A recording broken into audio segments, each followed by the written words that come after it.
In this episode of Home Theater Geeks, I talk about a lawsuit brought against Hisense from a disgruntled consumer. Does he have a case? Stick around. Podcasts you love. From people you trust. This is TWiT.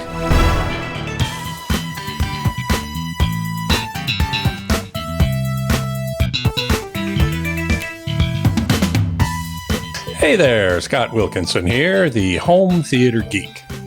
In this episode, I'm going to talk about an article I recently saw in my news feed. One of the newsletters I get, the industry newsletters, is called Display Daily. And in it last week was a story about a lawsuit that kind of piqued my interest and tweaked my anger.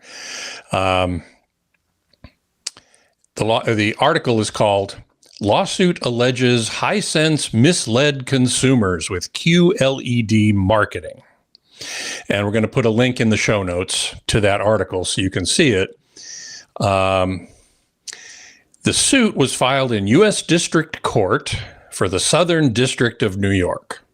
And it was brought by a guy named Robert Macios, or Macioce. I think I'm going to say Macios just because I don't really know. That's kind of what it looks like.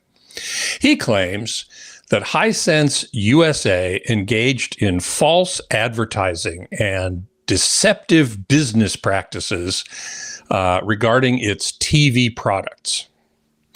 Macios had bought a 43-inch Hisense QD5, which we can see in the first graphics, just a picture of the QD5, which is a fairly low-end Hisense TV. He bought it in November 2024 for $160 from Best Buy. Now, they market the QD5 along with the QD6, QD65, QD7, U7, U7N, and other models as featuring QLED technology. Now, QLED technology, QLED stands for quantum dot light emitting diode. And Hisense claims that it, quote, dramatically increases the color space and improves color saturation, allowing consumers to see color like you've never seen it before. Yeah, okay. Typical marketing hype. You've heard it before a million times.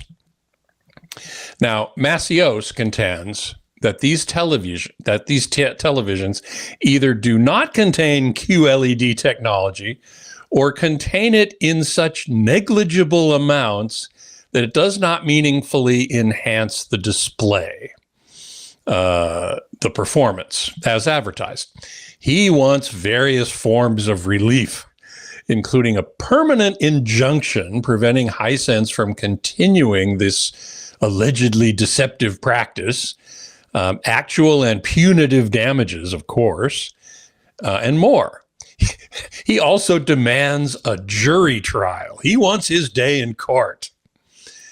Now, in my opinion, this is a totally bogus lawsuit. Assuming that the QD5 and other Hisense QLEDs do, in fact, contain quantum dots, which I have no reason to believe they don't. Negligible amounts, as he claims in his lawsuit, makes no sense at all. So I want to explain how QLED TVs work. And we're going to look at a graphic, and I'm going to tell you how it works. Now, this looks very complicated, but I've circled the elements that are the most important for us to look at and consider. At the right, you have blue, in this graphic, mini LEDs. They don't have to be mini LEDs. They could be regular sized LEDs. But you have blue LEDs. That's the backlight. You might have a diffuser plate, which diffuses the light from the LEDs and makes it more uniform. Then the blue light hits a QDEF, otherwise known as a quantum dot enhancement film. And this is a film of plastic that is saturated, impregnated, if you will, with red and green quantum dots. the red and green quantum dots get hit by the blue light. Blue photons are absorbed, some of them, not all of them, but some of them are absorbed by the red and green quantum dots, which then re-emit photons at the red or green wavelength. Now, when you combine the red and green from the quantum dots and the blue from the backlight, you get white. So the white light then goes through a bunch of elements, a bunch of layers. It hits the liquid crystal display, which is the actual element that makes the image.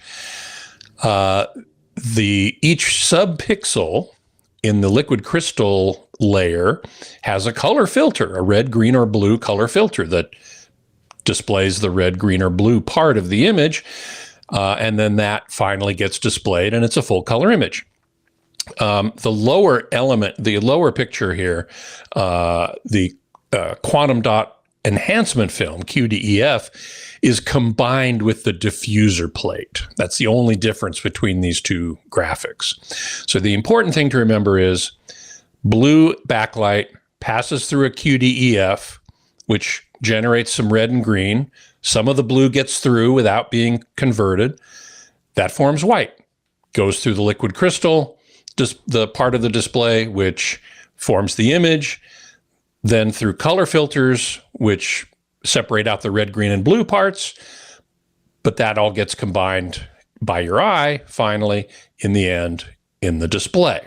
So that is how quantum dot QDEF, QLED, works. It has a QDEF in it, which is saturated with quantum dots. Now, you can't have a negligible amount of quantum dots in that QDEF. I know this is a bit of alphabet soup, so forgive me. I even get a little confused myself once in a while. The quantum dots are embedded in the QDEF, and if it has a negligible amount of them, then too much of the blue light is going to get through and not be absorbed by the quantum dots to form red and green. And if you do that, then you're going to produce a very blue image. I'm going to show you a picture of the CIE diagram, which is how color television works. You can see the triangle is what the display can reproduce. So you see blue in the lower left, you see green at the top, and you see red at the lower right. Hopefully you can see a point in the middle called D65. That's the ideal white point. That's the target of where the white light coming off the QDEF should be. If there are very few quantum dots in the QDEF, more blue will get through than should and pull that white point towards the blue. And the picture will look blue. So Hisense would have a lot more problems, a lot bigger problems than this lawsuit if that's what was happening. So it can't be happening. It just can't. So Hisense says that QLED dramatically increases the color space and improves color saturation, allowing consumers to see color like you've never seen it before. Typical marketing hype, as I've said before. All TV manufacturers do this, to one degree or another anyway. And is it really true? Well, it's slightly true. QD's quantum dots do provide a wider color gamut and a larger color volume, but not by all that much. Now, from ratings.com, RTINGS.com, I went to their site and found a comparison between a regular LED TV without quantum dots and a QLED TV with quantum dots. And I looked at their color gamut and color volume. And so I'm going to show those to you now. The Sony X900H is a regular LED, and a Samsung Q90 is a QLED. So here is the color gamut of the Sony, which does not have quantum dots. And you can see it doesn't quite reach out to the ends, the blue, the green, and the red corners of the triangle. And if we look at the next picture, which is the Samsung, which does have QLEDs, that doesn't reach out to the ends, at least in the green, either. It gets a little better with the blues, but not tremendously more. Now, as I recall, looking at the write-up that they had there, the Sony color gamut is 85.7% of what's called DCI-P3, which is the color range of modern 4K TVs. And it's 63.4% of BT 2020, which is the ultimate, and almost no TVs reach that. The Samsung color gamut is 89.1% of DCI-P3, so a little bit more, and 67.2% of BT 2020, which is a little bit more. Not tremendously, but a little bit. Okay, let's take a look at color volume, which measures the colors of a TV at different luminance levels. Graphic 6 shows us the normalized coverage of DCI-P3 for the Sony. The wire diagram is sort of the target, and the colored area or volume is what the TV produces. And here's the Sony, and then the next one is the Samsung. And, you can see they're a little bit different. The Sony's normalized coverage of DCI-P3 color volume is 76.1%, and the Samsung's 85.2%. Okay, so that's more.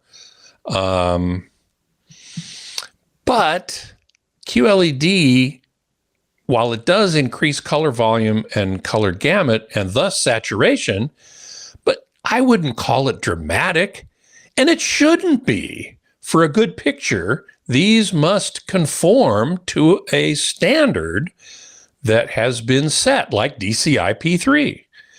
And so if they can get there, great. They shouldn't go beyond it, because then it would be inaccurate. Is this color like you've never seen before? No. But plenty of companies make similar claims. And besides, they can't possibly know what you or I or anyone else has ever seen before. Now, the QD5 is probably not a very good performer. It's an entry-level, low-end set. ArtRatings.com has not reviewed the QD5, but they did review the QD6, which is a step-up model from that. And it didn't score very well. It got a 6.9 overall, which is in their average category, and all the scores were in the mediocre range. And the QD5 is even lower end. And what do you expect for $160? I mean, come on. Now, I'm sure all of you know that Hisense is not alone in being hyperbolic in its ad marketing language. And if you're going to sue the company over it, you're going to have to sue all TV manufacturers and many others. I suspect that Masiosi is actually just disappointed in his purchase, and he wants to blame Hisense. So he's filing this BS lawsuit. I want to say that it's up to us, up to consumers, not to fall for the ubiquitous language that all companies use. And do your due diligence. Read reviews, listen to experts that you trust. Hopefully I'm one of them. And make your decision based on that rather than the marketing hype, and then blame the company when the marketing hype doesn't meet your expectations. So that's what I wanted to say about that. Now, if you have a question for me, you can send it right along to htg@twit.tv. I love to answer these questions, and I will do so as often as I can right here on the show. Now, as you may know by now, all episodes of Home Theater Geeks are available on YouTube for free with advertising. If you want to go ad-free with all the TWiT shows, join the club. Just go to twit.tv/clubtwit to sign up, and you'll get to see them all ad-free. Until next time, geek out.